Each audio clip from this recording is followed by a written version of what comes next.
Número 1. Se llevó a cabo Conferencia de Potsdam. La Conferencia de Potsdam fue una reunión llevada a cabo en Potsdam, Alemania, cerca de Berlín, entre el 17 de julio y el 22 de agosto de 1945.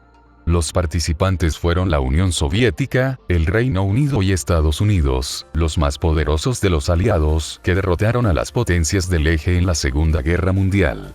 Los jefes de gobierno de estas tres naciones eran el secretario general del Partido Comunista, Joseph Stalin, el primer ministro Clement Attlee y el presidente Harry S. Truman, respectivamente. Se decidió que las cuatro potencias que ocupaban Alemania recibieran las reparaciones de guerra de las zonas que se les había asignado. Sin embargo, se acordó que la URSS obtuviera compensaciones adicionales por ser la potencia que había sufrido más pérdidas. Se adoptaron las siguientes medidas de control para evitar que Alemania volviera a convertirse en una amenaza para la paz mundial. Desarmar al país e impedir su remilitarización, declarar ilegal la principal organización del nacionalsocialismo alemán, el Partido Nazi o Partido Nacionalsocialista Alemán del Trabajo, desarrollando un proceso de desnazificación por el que se creaba un tribunal internacional encargado de llevar a cabo una serie de juicios por crímenes de guerra y alentar los procesos entablados contra miles de antiguos miembros del Partido Nazi. Descentralizar la economía y reorganizarla favoreciendo el desarrollo de la agricultura y limitando la producción industrial. Y promover las prácticas democráticas en aspectos como la educación o el sistema judicial. Aunque la Conferencia de Potsdam fue considerada un éxito, muchos de los acuerdos alcanzados se incumplieron en el plazo de un año a causa de la creciente tensión y alejamiento entre los gobiernos de Europa Occidental y la URSS que presagiaron el comienzo de la llamada Guerra Fría. Número 2. Nace Ray Bradbury. Un día como hoy en el año 1920, nació Raymond Ray Bradbury, uno de los autores más influyentes y respetados del siglo XX. Reconocido como una de las principales figuras de la escritura fantástica y de ciencia ficción, disfrutó de una carrera que se extendió por 7 décadas y escribió numerosas novelas y cientos de cuentos cortos que ayudaron a definir un género. Comenzó a escribir, de forma exclusiva, en 1943, y enviaba sus cuentos cortos a una gran variedad de publicaciones y obtuvo así un gran grupo de entusiastas seguidores. Crónicas Marcianas era un inquietante relato sobre un intento de los habitantes de la Tierra por colonizar Marte. Poco tiempo después, en 1953, apareció la indiscutida obra maestra de Bradbury y la novela por la que se lo recuerda. Fahrenheit 451 es una alegoría acerca de los peligros de un gobierno tiránico y marca la pauta para la ficción distópica en el periodo posterior a la Segunda Guerra Mundial. Bradbury continuó escribiendo novelas y cuentos cortos, pero también se involucró en otras disciplinas a medida que su carrera se desarrollaba. En 1956, escribió el guión de cine para la celebrada adaptación de John Huston de la novela Moby Dick de Herman Melville. También adaptó más de 60 de sus propias historias para una popular serie de televisión llamada The Ray Bradbury Theater. Bradbury murió en junio de 2012 a la edad de 91 años. Continuó escribiendo hasta su muerte y nunca perdió el placer de plasmar nuevas ideas en papel. Poco después de cumplir 80 años declaró, la mayor diversión que he tenido en mi vida era levantarme a la mañana y agarrar la máquina de escribir. Según el diario norteamericano The Washington Post, estas son las profecías de Ray Bradbury que se hicieron realidad. 1. Auriculares. En Fahrenheit 451, las personas llevan unos particulares audífonos con micrófono con el que hablan unas con otras. Son similares a lo que ahora son los auriculares de teléfonos y al Bluetooth. 2.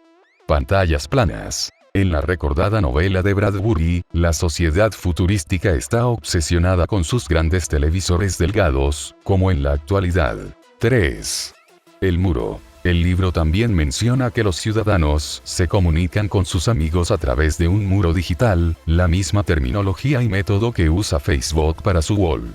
4. Autos que se manejan solos en el peatón. Aparece un vehículo que se conduce y piensa solo, el cual lleva al protagonista a un hospital mental. El símil hoy en día es el coche creado por Google, que no necesita de un conductor. 5. Vigilancia electrónica. La idea se refleja en los trabajos de Bradbury, en los que se describe un circuito cerrado de cámaras en las principales ciudades del mundo. ¿Les parece familiar? 6. Cajeros automáticos. Bradbury fue un visionario en el concepto de cajeros automáticos de los bancos al plantear que de estos, en lugar de dinero, se podía sacar información financiera de los usuarios las 24 horas del día. 7. Inteligencia artificial. En Crónicas Marcianas y Fantasmas de lo Nuevo, el escritor exploró la inteligencia artificial y la robótica. Incluso pensó que las máquinas pudieran tener sentimientos. 8. Libros electrónicos o ebooks. Los ebooks huelen a combustible quemado, dijo el escritor. Su temor era que las ediciones en papel dejaran de existir, una analogía a lo que ocurría con Fahrenheit.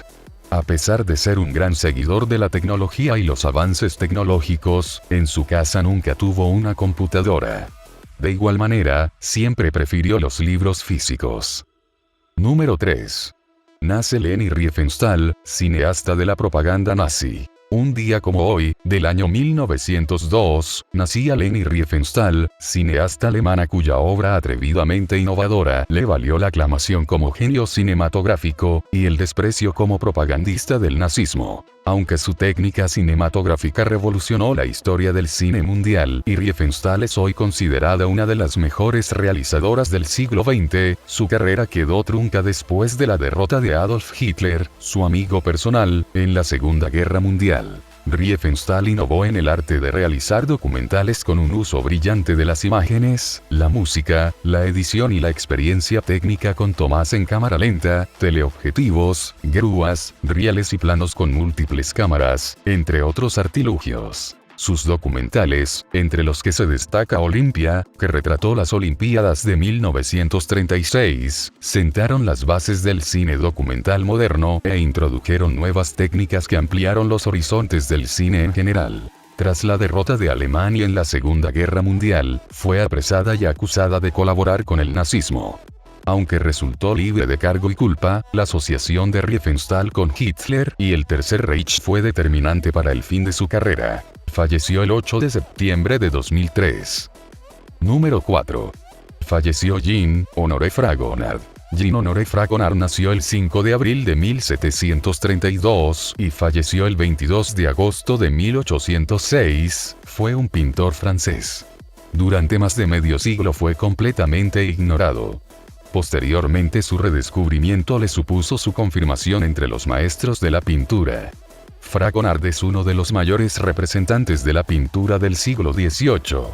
Su estilo fogoso, pleno de desenvoltura, y su vivísima sensibilidad se expresan con la misma facilidad en las escenas galantes o morales que en los retratos y en las composiciones o escenas de costumbres. La revolución puso fin a la demanda de obras del género galante y los últimos años de su vida transcurrieron en la miseria. Este artista resume en su obra las aspiraciones del siglo XVIII, con sus contrastes y contradicciones. Número 5.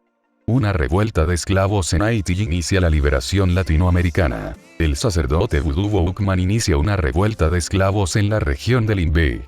En los días siguientes numerosas plantaciones de la colonia francesa son incendiadas y sus dueños asesinados.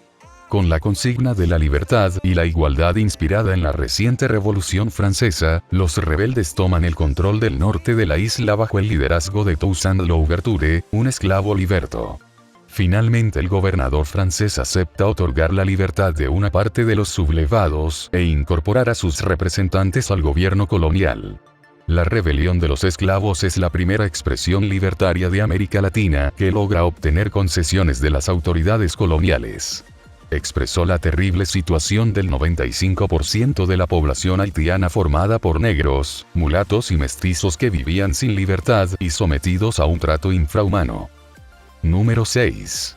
Nació Denis Papin. Denis Papin nació el 22 de agosto de 1647 y falleció en el año 1714, fue un inventor y físico francés, precursor de la máquina de vapor.